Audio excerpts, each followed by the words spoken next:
In today's video, I'm going to teach you how to track labor costs across multiple departments in QuickBooks Time, so you can monitor team expenses accurately.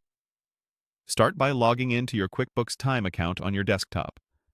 The desktop view gives you the clearest layout for reporting, making it easier to navigate and double-check the details you're about to pull. Once you're in, look to the left-hand side menu and click Reports. This is your hub for insights, and everything we need for multi-department labor tracking lives here. Scroll down until you see the tracking section, then select Job Costing by Team Member. This report is designed to show labor costs by individual team member, and when combined with filters, it becomes a powerful way to see costs by department. In many organizations, departments are organized as groups in QuickBooks Time, so this report pairs nicely with how teams are structured. Next, set your report dates using the calendar fields.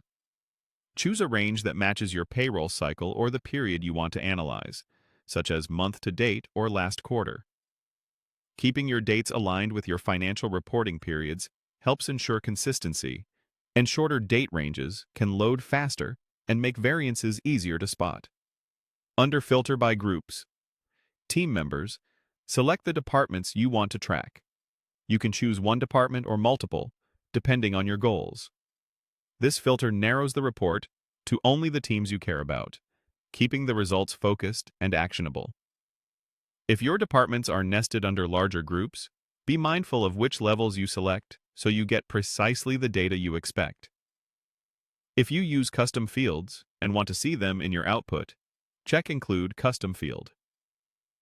This is optional, but it's helpful if you capture details like cost centers, locations, or work types that add context to your labor costs.